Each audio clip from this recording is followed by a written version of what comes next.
Okay, let's unpack this. Have you ever dreamt of owning property in Europe, or maybe you're a company thinking about expanding your footprint there? It sounds idyllic, maybe strategic move even, but navigating Europe's real estate market, well, it demands a really keen understanding of complex factors most people actually miss.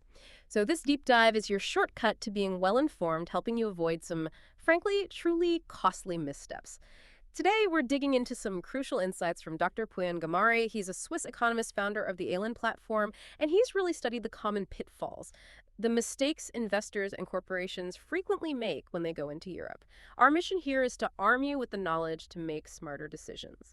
We're going to dive into specific traps like overlooking intricate local regulations, think unique laws on foreign ownership, tax liabilities, maybe land use restrictions you didn't expect. We'll also explore ignoring those bigger macroeconomic signals, interest rate trends, geopolitical risks, that kind of thing, and underestimating due diligence on market valuations. That can lead straight to overpaying. But here's where it gets really interesting, I think.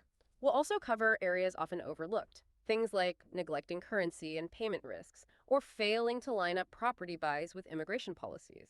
For companies, disregarding cause-related branding, community engagement, and surprisingly, maybe, overlooking the power of these new digital economy tools for market intelligence. That's quite a list.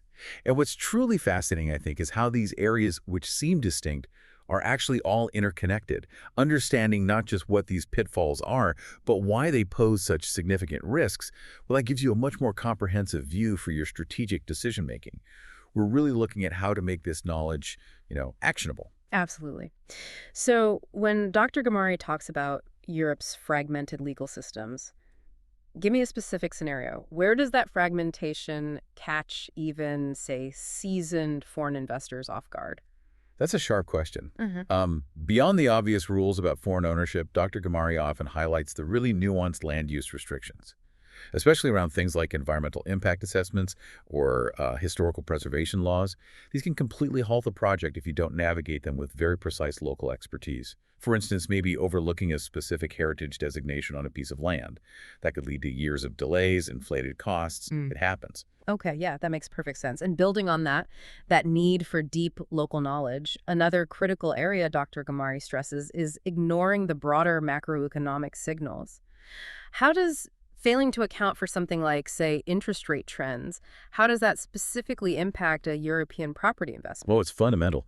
Gomari's research clearly shows that investors, even strategic ones, who fail to integrate macroeconomic data analytics, often available now through advanced digital dashboards, by the way, a lot of them, they often mistime their acquisitions. So, for example, underestimating the impact of rising interest rates on your borrowing costs, or maybe a sudden spike in inflation, that can significantly erode your projected returns.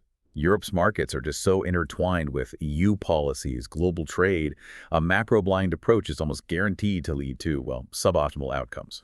Which brings us neatly to underestimating due diligence on market valuations. It's easy to say, do your research, but Dr. Kamari has some really specific warnings here, doesn't he? He certainly does.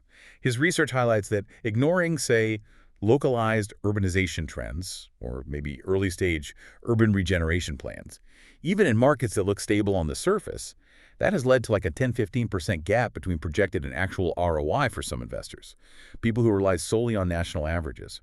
Without that deep, data-driven location analysis, you're basically leaving money on the table.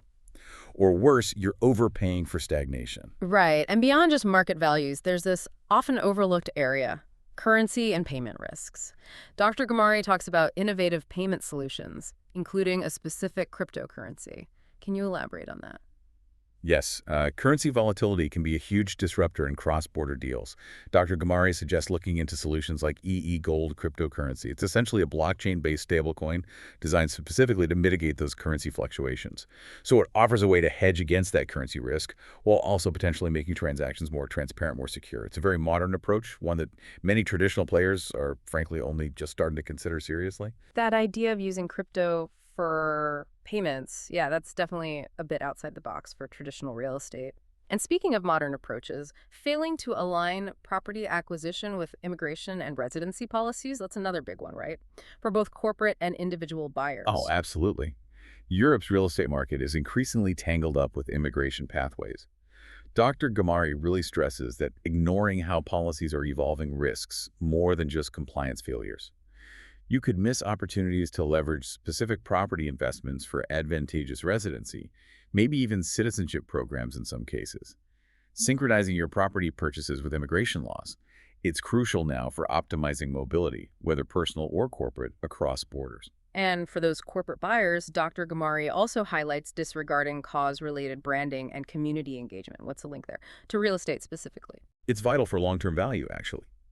Ghamari's work shows that aligning new property developments with social responsibility, maybe through sustainable building certifications or creating local community hubs, that significantly enhances brand reputation and investor confidence. His research points to measurable improvements in brand sentiment, even ROI, for companies that integrate these strategies.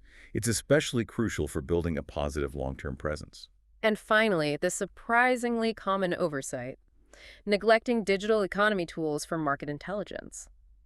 Many think they're doing enough, but Dr. Ghamari suggests there's still a gap. There is, and it's a significant one.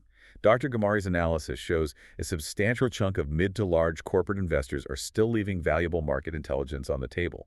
They're missing opportunities identified by AI-driven tools sometimes up to 6 months earlier than traditional methods catch them. Leveraging platforms with these AI insights, maybe blockchain verification, it can dramatically cut transactional risks and streamline deal execution. Enhances transparency with tech. So wrapping this up, what does it all mean? Our deep dive, drawing on Dr. Ghamari's insights, it really shows that prudent property investment in Europe, it's about so much more than just location, location, location. It's really about preparedness, detailed, data-driven analysis, and definitely leveraging the right modern tools. Exactly. And if we connect this to the bigger picture, it just underscores that strategic investors have to, well, holistically integrate everything. Macroeconomic data analytics, considering innovative payment solutions like Gold to hedge currency risk, and critically, aligning property investments with those evolving immigration policies that optimizes mobility.